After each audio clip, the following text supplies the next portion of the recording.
Kochi വൈറ്റിലയിൽ railway ട്രാക്കിൽ മരിച്ച നിലയിൽ കണ്ടെത്തിയ യുവതിയെ കൊലപ്പെടുത്തിയതെന്ന് പോലീസ്. മറ്റൊരിടത്ത് കൊലപാതകം നടത്തി മൃതദേഹം റെയിൽവേ ട്രാക്കിൽ ഉപേക്ഷിച്ചതാകാമെന്നാണ് നിഗമനം. പ്രതിയെക്കുറിച്ച് പോലീസിന് സൂചന ലഭിച്ചു. വൈറ്റില ഫ്ലൈ ഓവറിന് താഴെ റെയിൽവേ ട്രാക്കിന് സമീപത്തായാണ് യുവതിയുടെ മൃതദേഹം കണ്ടെത്തിയത്. പുലർച്ചെ 3 മണിക്ക് പോയ ട്രെയിനിലെ ലോക്കോ പൈലറ്റാണ് മൃതദേഹം കാണുന്നത്. തുടർന്ന് പോലീസിൽ വിവരം അറിയിക്കുകയായിരുന്നു. ഉപയോഗശൂന്യമായി കിടന്ന റെയിൽവേ ട്രാക്കിലാണ് മൃതദേഹം കിടന്നത്. ശരീരത്തിൽ മുറിവുകളുണ്ട്.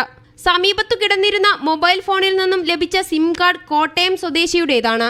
അന്വേഷണം പുരോഗമിക്കുന്നുവെന്നും പ്രതിയെക്കുറിച്ച് സൂചന ലഭിച്ചിട്ടുണ്ടെന്നുമാണ് പോലീസ് പറയുന്നത്.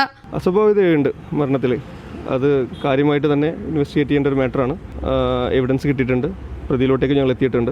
തുടർന്ന് തന്നെ പെട്ടെന്ന് തന്നെ ഉണ്ടാവും. സമീപത്തെ CCTV ദൃശ്യങ്ങളിൽ നിന്നും ലഭിച്ച തെളിവുകളുടെയും അടിസ്ഥാനത്തിൽ പോലീസ് അന്വേഷണം പുരോഗമിക്കുകയാണ്.